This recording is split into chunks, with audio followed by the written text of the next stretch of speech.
Bapa dan Putra dan Roh Kudus.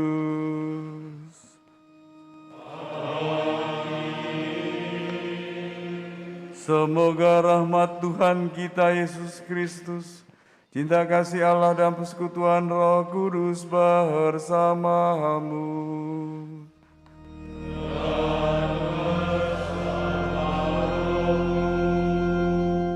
Silakan duduk.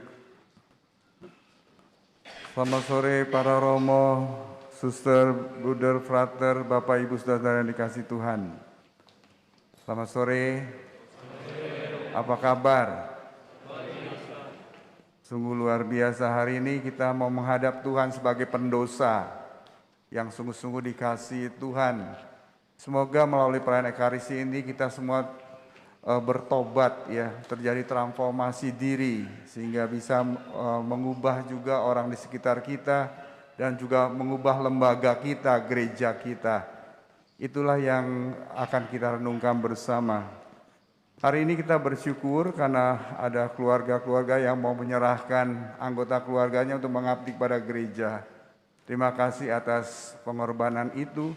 Dan kita juga syukuri agar mereka sungguh-sungguh dapat mengabdi Tuhan dan mereka menjadi pelayan Tuhan yang sungguh-sungguh setia untuk menjalankan apa yang Tuhan kehendaki melalui disemen komunal, penegasan bersama dalam roh, sehingga apa yang mereka putuskan sebagai Dewan Paroki Harian sungguh-sungguh melaksanakan apa yang Tuhan kehendaki dalam pembangunan jemaat di paroki ini, Paroki Keramat ini.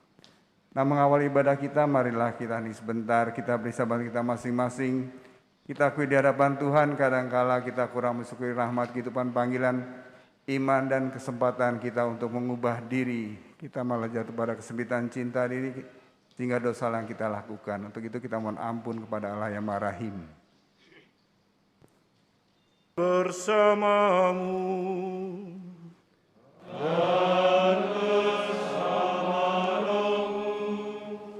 Inilah Injil suci menurut Lukas.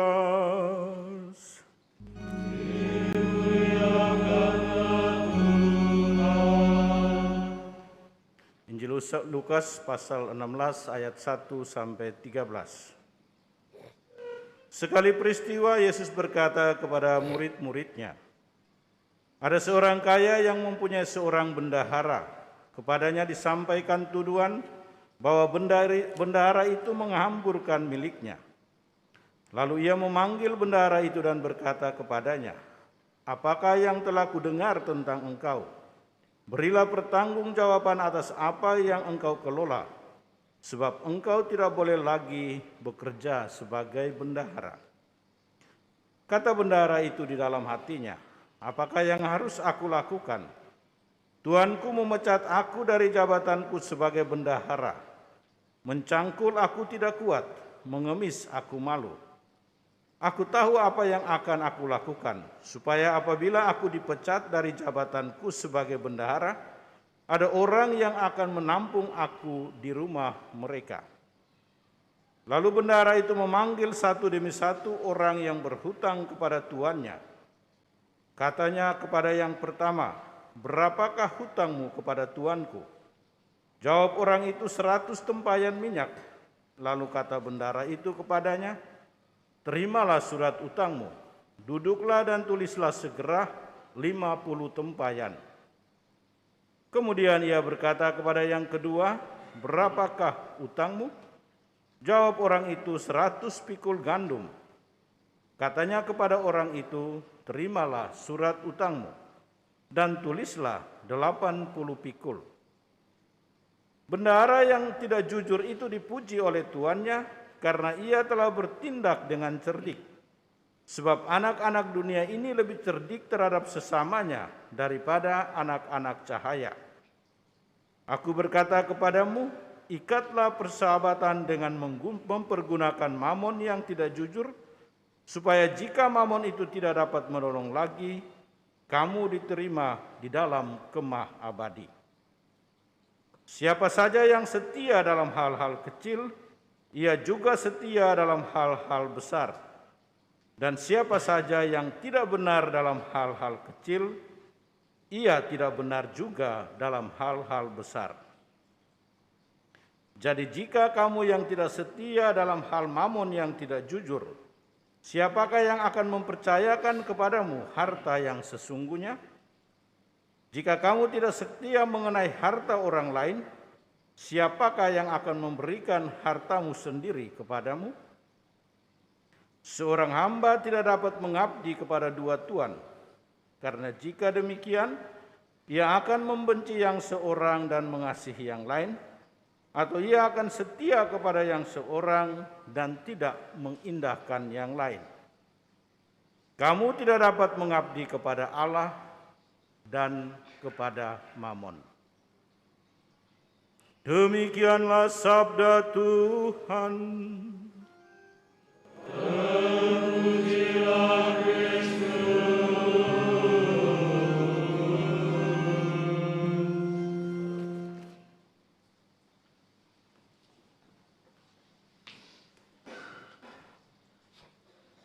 Kita hening sebentar, kita pusatkan pikiran hati jiwa kita untuk merenungkan sabda Tuhan.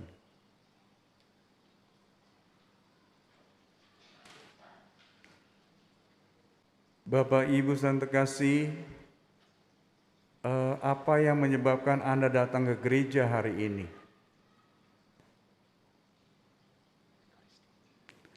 Kira-kira apa? Apakah karena kewajiban?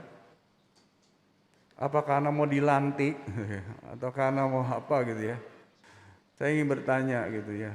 Karena hidup ini pilihan. Mau bangun tidur aja pilihan ya. Mau bangun atau mau tidur pilihan. Pada suatu saat saya pernah ingin menjenguk almarhum Monsinyur Karto itu di Jogja dengan Romo Yus Ardianto. Saya lupa membawa oleh-oleh, tapi mau mampir ke supermarket belanja jeruk yang ya jeruk lah ya jeruk. Pada saat kami sedang asik memilih jeruk, seorang ibu dengan seorang anak datang, kurang lebih anak itu usianya ya 6 tahun berapa kurang lebih lah seperti itu ya, membantu memilih jeruk, membantu ibunya untuk memilihkan jeruk gitu. Spontan ibu itu langsung memukul tangan anak itu mengatakan, "Gak usah, nanti takut salah." Saya mendengar itu ya saya protes ya. Saya berkata dengan suara lebih keras pada Romo Yus, "Romo Yus, ini loh, kalau jeruk yang bagus itu kulitnya harus mulus, ini macam-macam lah, ukurannya sekian dan sebagainya." Karena saya pernah jadi tukang jeruk sebelum jadi pastor ya, jadi jelas ya. Jadi punya pengalaman, punya tentang kejerukan itu, bagaimana jeruk yang baik dan sebagainya. Kadangkala kita sotoy, kita sok tahu, ya kita nggak tahu apa-apa, padahal ya belajar itu atau memilih itu ya perlu apa ya, perlu pengorbanan ya kalau salah gitu. Nggak apa-apa, lebih baik salah daripada diem, meneng wae gitu ya. Lebih baik kita pilih yang sesuatu yang salah, keliru nanti kita perbaiki. Saudara terkasih, hari ini kita belajar untuk sungguh-sungguh memilih dalam hidup ini. Kita sudah punya modal belum untuk memilih? Kita sudah punya tools, punya alat untuk memilih? Apa itu? Oke lah, kadang-kadang umat Katolik tuh aliran kebatinan. Ditanya diem aja, di ini malah ngedumel di belakang gitu ya. Tidak, kita ngomong face to face nih. Apa modal Anda? Atau apa gini, kalau dalam nanti pada saat pada saat doa umat, saya mengatakan begini, silakan Anda mengungkapkan, memohon satu permintaan dalam hati Anda. Apa yang Anda minta? Berarti kan prioritas kan ya. Hidup ini ada prioritas. Kalau semua datar, udah forget it itu semua. Salah terus semuanya ya, semua datar, nggak ada yang mana yang prioritas ya kita nggak memilih. Kira-kira apa yang Anda minta? Berdoa, kan Anda suka berdoa ya, kelihatannya gaya-gayanya seperti itu. Ya, apa yang Anda minta? Apa yang kita minta?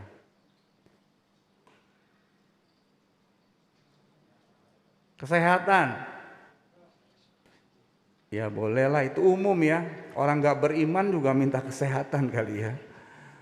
Maka itu dia bilang prioritas baca kitab suci. Pernah dengar kitab suci gak? Pernah ya, maksudnya pernah mendengar ya. Tiap minggu juga mendengar. Oleh karena itu kalau romonya sedang khotbah tuh jangan bengong, jangan melamun, jangan terpana sama romonya. Ya berpikir, maksud saya ya. Berpikir berarti Anda mulai memilah-milah dan sebagainya itu. Apakah benar apa enggak, Anda bisa protes, bisa seperti itu. Kalau tidak salah setelah doa Bapa kami kan Yesus mengatakan, mintalah apa yang terpenting dalam hidupmu adalah Roh Kudus sendiri. Jadi Roh Kudus sudah ada gak? Sudah diberikan Tuhan melalui sakramen Krisma itu. Kita sudah menerima sakramen baptis ya, menjadi putra putri Allah, dibaptis dalam nama Bapa dan Putra dan Roh Kudus. Kita juga punya Roh Kudus tapi mengalami kepenuhan pada saat kita menerima sakramen Krisma. Kadangkala itu orang Katolik nggak pernah menyadari itu. Sepertinya upacara ibadah doang, nggak menghayati dan menyadari bahwa Roh Kudus ada dalam diri mereka. Ya oleh karena itu kalau dibilangin sama yang lain, agama yang lain atau apapun, kamu nggak punya Roh Kudus, kita mulai goyang, nggak mempercayai baptisan kita lah dan lain sebagainya. Jelas ya. Jadi hari ini kita minta itu, Roh Kudus sudah ada, kita milih. Oleh karena itu DPH tadi dikumpulkan menjadi komunitas atau paguyuban DPH itu untuk discernment komunal, memutuskan sesuatu, penegasan bersama dalam Roh Kudus itu, mencari kehendak Allah itu, bukan kehendak kita sendiri, kehendak Allah ya. Oleh karena itu saya ada rumusan yang menurut saya mungkin gampang diingat. Mulai hari ini umat Katolik atau KAJ 2022-2026 Ardasa ingin membangun jemaatnya. Jemaatnya jangan letoy-letoy, nggak semangat apa, udahlah. Ya jangan, ya semangat militan macam yang nggak ada matinya orang Katolik itu. Jangan loyo, jangan semangat dan macam-macam. Atau apalagi putus asa, itu bukan orang Katolik namanya. Saya ingin mengatakan supaya selama 5 tahun kita akan membangun jemaatnya, manusianya itu yang diperhatikan. Anda dan saya yang diperhatikan nih semuanya. Oleh karena itu saya berharap dalam pengembangan jemaat, pendidikan anak-anak kita, tolong diperhatikan 4 hal ini. Yang pertama adalah keterampilan diskresi. Ya, memilih, pandai memilih dalam bersama Roh Kudus pasti dalam setiap pilihan hidup. Jelas ya. Oleh karena itu sejak dini anak Anda suruh milih sendiri sesuai dengan usianya, jangan sampai enggak. Jelas ya. Pilih baju orang tua yang pilihin, pilih ini orang tua yang pilihin, nanti pilih jodoh orang tua yang pilihin. Jelas ya. Salah benar enggak apa-apa, ada konsekuensi pilihan itu ya. Pakai, kalau beli baju ini ya pakai, ada konsekuensi ya. Jadi itu perlu kita sama memilih, latihan memilih. Jelas ya. Kalau enggak nanti enggak bisa ya. Lebih baik salah daripada tidak memilih. Setuju? Orang abstain tuh menurut saya enggak punya pendirian, enggak jelas imannya dan sebagainya itu. Buatlah anak kita punya memilih, apalagi memilih yang tepat, benar bersama Roh Kudus, pasti hebat masa depannya. Ya, mau studi di mana, bagainya dan sebagainya ya, supaya mereka memilih. Apalagi saya sering sebel gitu, mohon maaf ya, kadang-kadang sebel dengan kalau ada sakramen Krisma tuh dipilih namanya tuh. Saya paling sebel, ngerti ya? Saya ngomong terus terang. Karena itu nggak kreatif, itu mematikan kreativitas anak dan sebagainya. Mereka harus memilih sendiri nama baptisnya siapa atau nama Krismanya siapa, biar dia belajar tentang orang kudus itu dan dia sangat mencintai dan meneladani orang kudus itu, bukan sekedar nama doang seperti itu. Jelas ya. Kadang-kadang saya Maria capek saya, apalagi 500 orang, pusing saya, nggak kreatif, males saya mau ngomong Marianya, males. Personal kan, Agatha, terimalah tanda karunia Roh Kudus gitu, Markus gitu kan gitu ya. Jangan Maria, Yosef, capek deh saya ya. Maria juga kecapean di sana ya, mendengarnya juga capek ya. Lelah, maksud saya kelelahan gitu. Kreatif sedikit ke, biarkan aja mereka milih. Itu berarti gereja yang enggak hidup itu. Das gereja yang mati karena dipilih sama katekis, dipilih orang tuanya. Diskresi sendiri, milih sendiri, memilih dalam roh sendiri ya tentang apapun. Yang kedua, refleksi. Penting ini. Ya, setelah itu Anda melakukan sesuatu, Anda refleksikan. Anda renungkan itu. Kalau tiap sabda Tuhan gak langsung lewat begitu, renungkan. Apa artinya tidak bisa mengabdi pada dua Tuhan itu? Dari rumah sudah Anda renungkan, Anda konfirmasi dengan khotbahnya pastor, benar gak tuh khotbah pastor? Atau bertanya lagi kalau sudah itu. Ya, bagi saya apa artinya itu? Firman Tuhan semacam itu. Bukan apa yang dikatakan pastor, terserah pastor mau ngomong apa ya, saya punya pendapat seperti punya penghayatan seperti itu. Semoga itu benar ya, dan tolong konfirmasi tentang itu, merefleksikan peristiwa hidup. Kenapa saya sampai selamat dalam masa pandemi COVID-19? Karena saya paranoid atau karena dilindungi Tuhan atau karena apa? Ya, mulai sekarang beranilah ya untuk berani memilih dan juga kalinya melakukan permenungan dengan sangat jelas ya. Milih, renungkan ya. Setelah itu renungkan, saya mau jadi pastor ya pastor. Renungkan, benar lu jadi pastor misalnya seperti itu. Ya, mau menikah, benar mau menikah dengan dia. Mau milih nih pacar ya, misalnya semacam itu. Renungkan. Dalam Tuhan kita merenungkan dan memilah-milah dan sebagainya dalam doa semacam itu. Terakhir yang ketiga, bukan terakhir, yang terakhir ketiga adalah transformasi. Pada saat saya memilih, saya merenungkan, terjadi transformasi dalam diri saya. Saya lebih mengenal Tuhan saya lebih mencintai Tuhan saya daripada HP saya. Setuju ya? Anda pilih Tuhan apa pilih Yesus? Pilih Tuhan. Anda pilih Yesus atau pilih HP?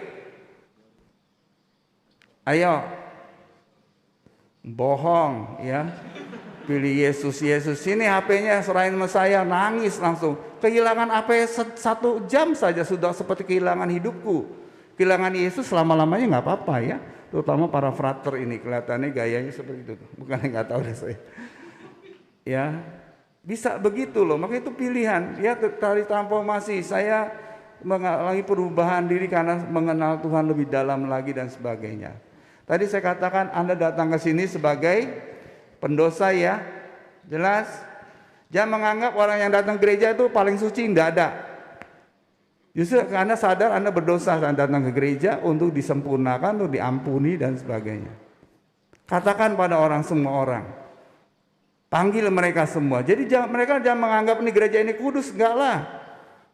Ya, gereja juga gereja pendosa sehingga kita harus disucikan oleh Tuhan kita oleh melalui pelayanan ekaristi dan sebagainya. Jelas. Ya, jadi tadi transformasi diri saya tinggal transformasi diri orang lain. Ya, kita dalam pelayanan ekaristi belajar bagaimana mencintai. Sehingga kita bisa mencintai diriku dengan benar, mencintai sesamaku dengan benar di rumah. Ya, diutus untuk itu. Terjadi transformasi diri saya yang awalnya. Nah, saya ingin mengatakan begini, para Bapak Ibu terkasih, kenapa sih kita hidupnya nggak bahagia? Kenapa? Menurut saya, karena kita memandang diri, memandang orang lain, memandang hidup ini dengan mata kita yang kejam itu. Mata kita cepat melihat kesalahan daripada yang baik-baik itu. Jelas, ya tidak seperti mata Yesus. Yesus memandang dengan mata penuh kasih. Dia melihat hal-hal yang baik dalam diri kita, yang jelek-jelek okelah diampuni. Ada, tapi diampuni. Saya pernah mimpin retret anak dia, remaja, OMK, orang tua. Tolong list, daftar hal-hal yang baik dalam dirimu, hal-hal yang buruk. Ternyata yang buruk tuh banyak. Ya, kan terbiasa masyarakat, diri kita, keluarga kita, gereja kita memandang itu dengan cepat. Hal-hal yang buruk. Mulai sekarang kita memandang diriku, memandang sesamaku, memandang hidup ini dengan mata Yesus. Jelas kita sebagai murid Yesus serupa dengan Yesus, kita memandang mata Yesus. Yang penuh pengampunan, bukan menghakimi dan sebagainya. Jelas ya, itu penting supaya Anda bahagia. Yang terakhir, anak kita atau umat kita semua diajak untuk berani eksekusi. Ya, setelah diskresi, refleksi, transformasi, eksekusi. Kelemahan gereja kita adalah eksekusi, banyak gagasan, blegedes itu. Hal-hal yang bagus-bagus tapi nggak bisa dieksekusi, bisa diterapkan, dilaksanakan. Demikian juga negara kita. Negara kita sangat dahsyat tuh gagasan macam-macam. Tapi yang bisa menjalankan siapa? Mengeksekusi itu dengan baik, dengan benar dan sebagainya. Kalau hanya gagasan doang, yang ngomong doang ya nggak bisa dilakukan, enggak. Susah, nggak ada buahnya, nggak jelas. Ya jelas. Semoga dengan demikian kita ingin berdiskresi bersama atau di semen komunal bersama, kita ingin memilih Tuhan daripada mamon tadi. Jelas? Setuju? Benar ya? Anda lekat gak dengan mamon, dengan kekayaan? Ayo. Biasanya lekat ya, hati-hati dengan kelekatan itu, bahayanya kan itu. Ya, jadi hidup Mother Teresa, hidupnya hanya berdoa, mengampuni, memberi, titik. Itu transformasi diri. Berdoa, mengampuni, memberi, titik. Nggak ada yang lain-lain. Koma-koma itu nggak ada. Semoga itu, kalau Anda memberi, Anda boleh kaya nggak? Harus, saya mengatakan, dengan cara yang benar. Tapi kekayaan Anda bukan untuk diri Anda sendiri, bukan untuk keluarga Anda sendiri, berbagi pada yang lain. Biar apa yang Anda rasakan, mereka juga rasakan. Mereka juga sesama kita yang membutuhkan apa yang kita butuhkan, mereka juga membutuhkan. Pasti Anda semakin bahagia di dunia ini dan pasti juga bahagia di surga. Itu pilihan hidup. Terserah Anda mau nggak mau bahagia, urusan Anda sendiri. Ya, kalau Anda takut ke gereja juga, saya bingung ada umat yang masih takut ke gereja. Aneh loh, ini di zaman sekarang nih. Ya, misa online ini untuk orang sakit, bukan orang yang nggak sakit. Jelas, sakit parah maksud saya. Ya, sakit dan sebagainya. Kalau orang yang sehat datang ke gereja, pilihan memilih Yesus daripada COVID-19. Ya, diem di rumah juga kena COVID lah. Jelas, ya pilih. Jangan takut lagi. Bersama Tuhan kok takut. Ya, kita lewati semua dengan benar. Gereja Kusmalang Jakarta nggak pernah ada klaster. Di gereja ada klaster COVID-19, nggak ada. Di rumah ya ada. Ya, di sekitar kita malah ada. Kalau kita nggak ada. Karena Tuhan melindungi kita, kita percaya itu. Dan kita jaga prokes dan sebagainya. Tidak paranoid. Ya, takut. Itu pilihan juga. Mau paranoid capek deh. Ya nggak usah. Ya, ini masih ya nggak apa-apa, kita harus selesai. Emang kita hidup harus bersih kok. Pakai masker ya nggak apa-apa juga. Why not? Normalnya seperti ini. Jangan berharap ini hilang nggak hilang, udahlah. Nanti kalau itu bonus, kalau seandainya hilang, syukur pada Allah. Kalau hilang nggak ada masker ya nggak apa-apa, syukur. Semoga Anda pahami, kita pilih yang membahagiakan kita, membuat kita selamat. Jangan nanti menjerumuskan kita malah ya tidak selamat itu. Hati-hati dengan itu, terutama menggunakan apa yang kita miliki untuk kemuliaan nama Tuhan, untuk kesejahteraan bersama itu, bukan untuk kesejahteraanku sendiri. Itu pilihan. Amin.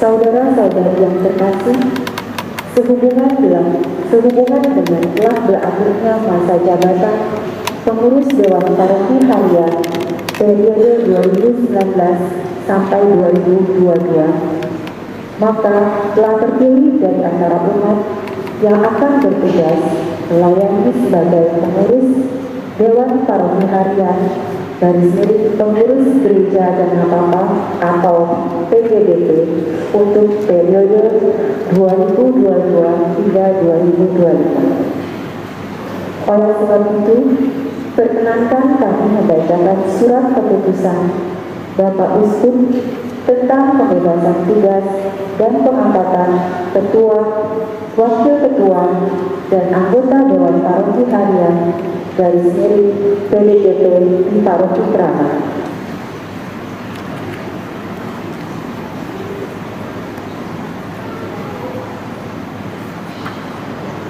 Surat keputusan pembebasan tugas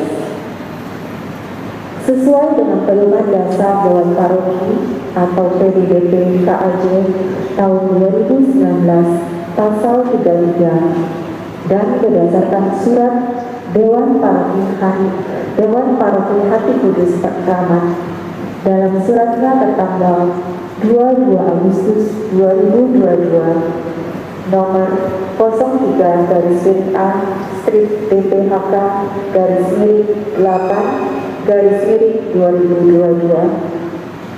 Dengan ini kami, Ignatius Kardinal Suharyo, Uskup Keuskupan Agung Jakarta, membebas tugaskan dengan hormat serta mengucapkan banyak terima kasih atas jasa-jasa mereka selama dalam tugas para anggota pengurus Dewan Paroki Kramat Hati Kudus sebagai berikut. Ketua Umum DP PDGP Pastor Justinus Agung Setiadi OFM. Ketua 1 DP PDGP Pastor Alforinus Gregorius Fortis OFM. Ketua 2 PDGP Pastor Robertus Agung Suryanto OFM. Wakil Ketua 1 PDGP Yohanes Berman Mulyawan Leman. Wakil Ketua 2 PDGP Yohanes Kuncoro Adi Sarjono. Sekretaris 1 PDGP Frederica Liana Syahri. Sekretaris 2 PDGP Veronica Vivi Sucahya. Bendahara 1 PDGP Alfonsus Ferry Martin C. Bendahara 2 PDGP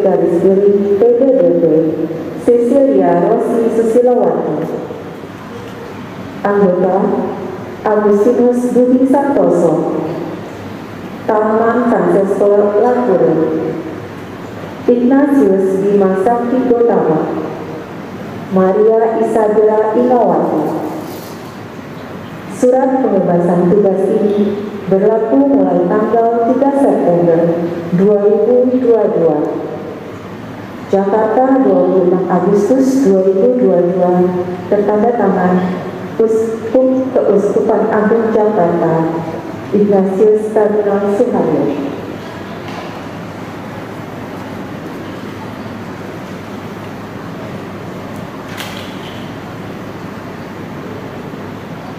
Selanjutnya kami akan membacakan surat pengangkatan atau pengangkatan kembali pengurus Dewan Paroki Kramat periode 2022 hingga 2025. Mohon untuk nanti yang nama-namanya dipanggil untuk maju ke depan.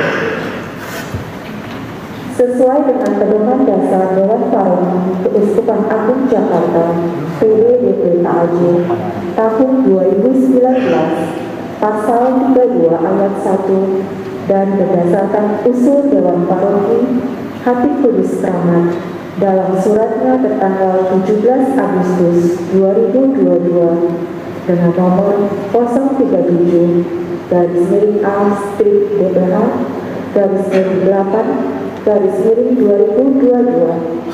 Dengan ini kami, Ignatius Kardinal Suharyo, Uskup Keuskupan Agung Jakarta, mengangkat kembali pengurus Dewan Paroki Hati Kudus Kramat periode 2022 hingga 2025 dengan susunan personal yang sebagai berikut. Ketua Umum Pastor Justinus Agung Setiadi OFM.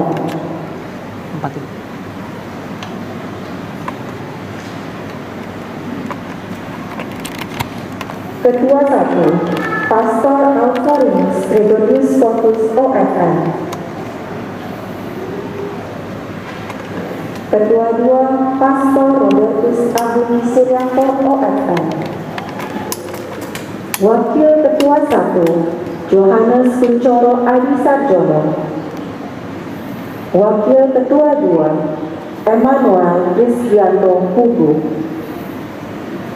Sekretaris 1 Veronica Vivi Sucahya.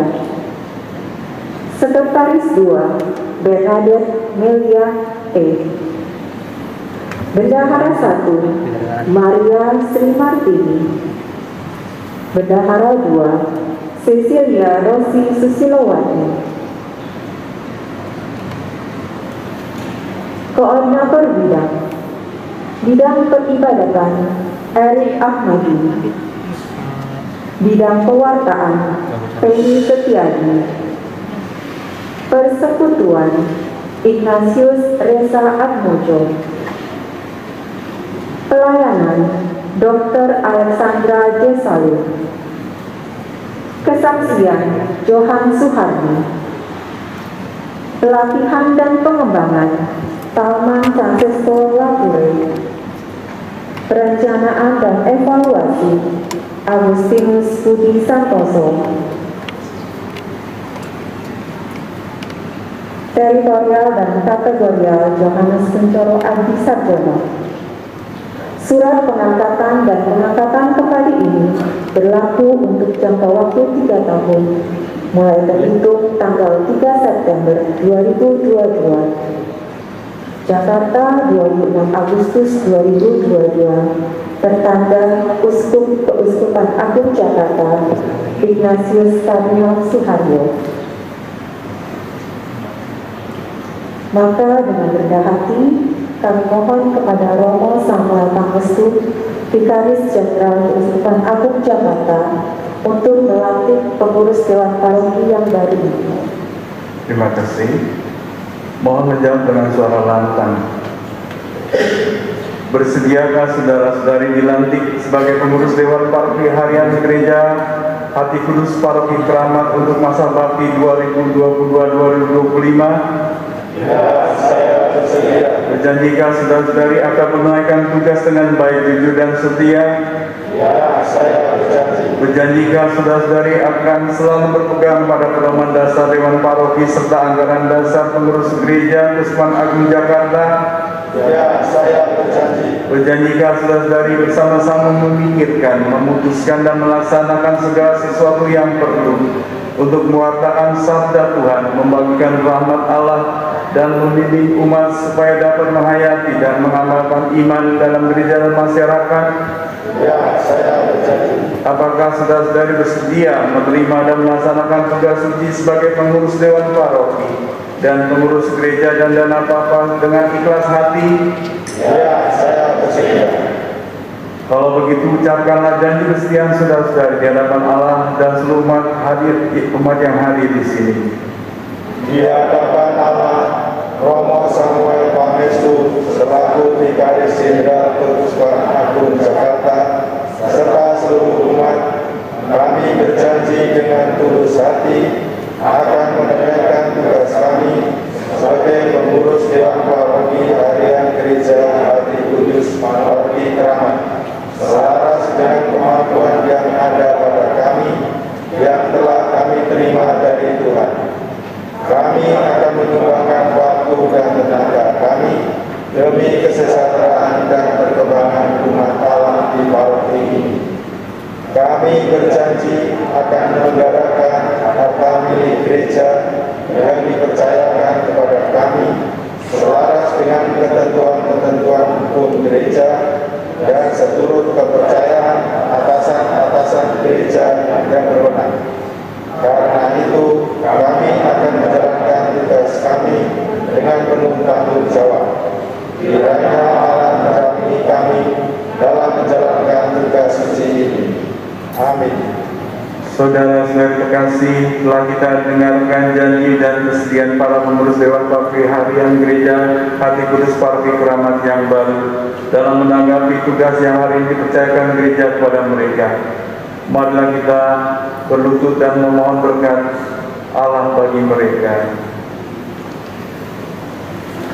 Ya Allah yang mengetahui pikiran dan hati manusia, pada hari ini Engkau memilih saudara-saudari kami ini menjadi pelayan umat-Mu. Sudilah Engkau memberkati dan menolong mereka, sebab dengan rendah hati mereka merelakan diri untuk tugas pelayanan ini. Semoga mereka melaksanakan janji mereka dengan tulus hati. Buatlah mereka memanfaatkan pengetahuan dan keahlian mereka untuk menunaikan tugas sebagai pengurus gereja dengan cinta kasih dan semangat pengabdian, seperti Kristus yang datang bukan untuk dilayani, melainkan untuk melayani. Teguhkanlah janji mereka dan berkatilah mereka dengan rahmat-Mu, supaya selama menjabat dan menjalankan tugas ini, mereka tetap setia akan janji dan kesetiaan mereka. Demi Kristus Tuhan dan pengantara kami. Amin.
Saudara-saudara kasih, Allah selalu setia, Ia akan mendampingi, meneguhkan dan melindungi saudara-saudari dari segala bencana dan pengaruh yang jahat.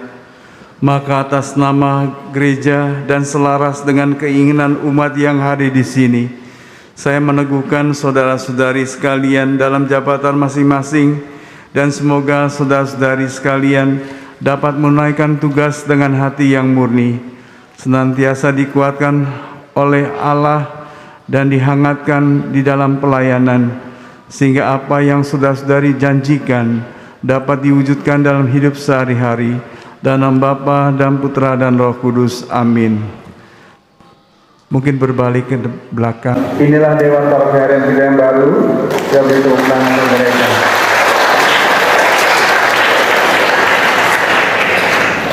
Bisa? Oh, ya udah oke, nggak apa.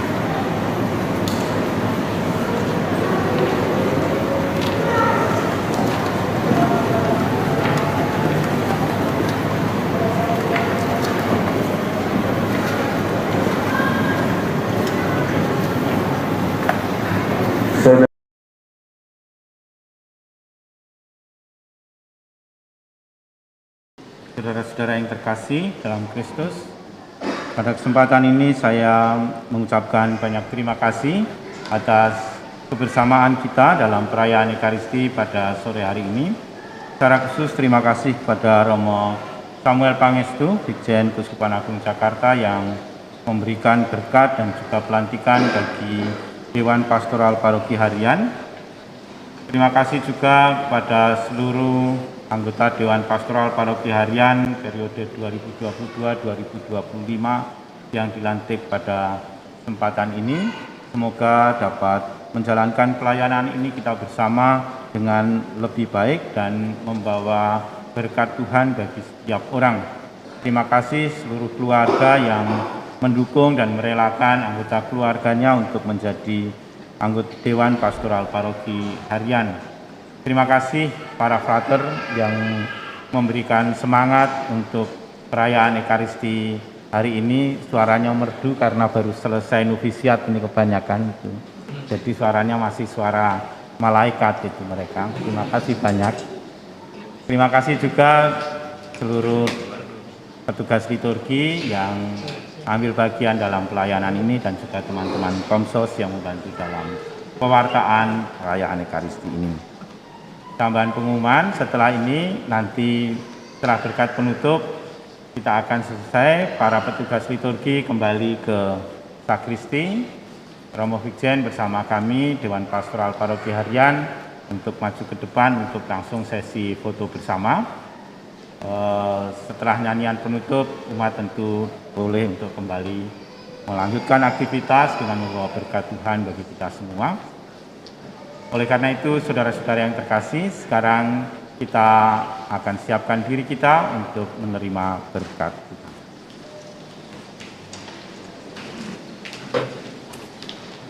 Para Romo, Bapak Ibu, saudara yang terkasih, para suster, Bapak Kardinal titip salam doa berkat untuk kita semua. Tepuk tangan untuk Bapak Kardinal kita.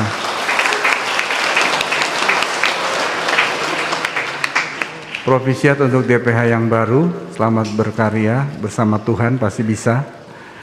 Dan untuk Dewan Paroki Harian yang lama, jangan pensiun, ya. Artinya tetap berkarya untuk membantu umat, untuk berdialog dengan masyarakat, semakin bersaksi di tengah masyarakat. Semoga itu yang terjadi. Terima kasih untuk keluarga-keluarga yang telah merelakan anggota keluarga mengabdi kepada Tuhan. Mari kita akhiri ibadah kita dengan mohon berkat Tuhan. Tuhan bersamamu. Semoga saudara sekalian bersama keluarga, komunitas, serta seluruh karya-karya kita selalu dilindungi, dibimbing, dan diberkati oleh Allah yang Maha Kuasa, Bapa dan Putra dan Roh Kudus. Amin. Saudara-saudari terkasih, pergilah dalam damai sambil memuliakan Tuhan dengan hidupmu. Syukur kepada Allah.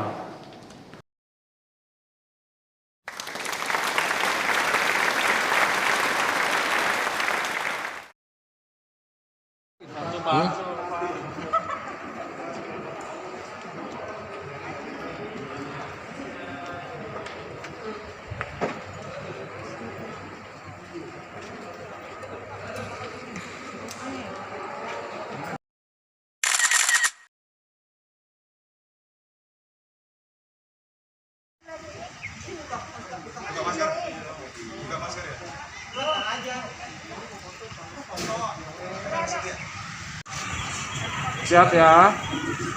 1, 2, 3. Sekali lagi. 1, 2, 3.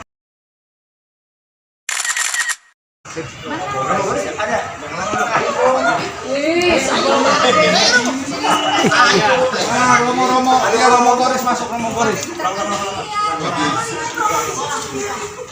Ya, cepat dulu. Oke.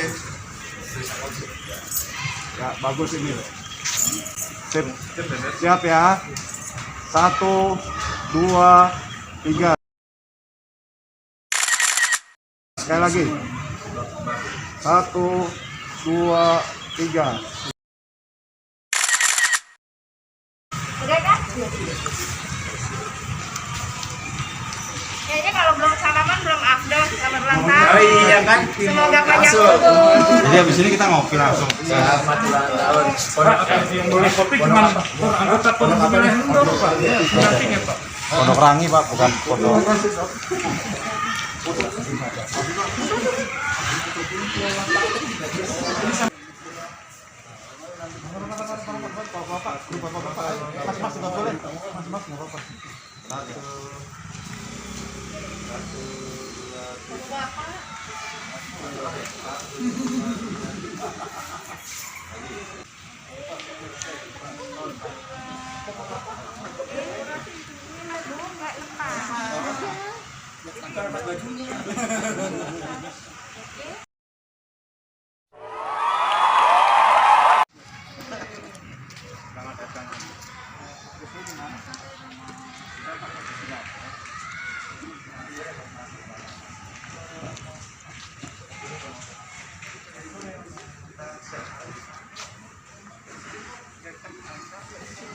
Kalian nggak dapat.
Semoga para pelayan pastoral yang mendekati hari ini senantiasa menyatukan diri dengan Tuhan Yesus Kristus dalam setiap karya pelayanannya.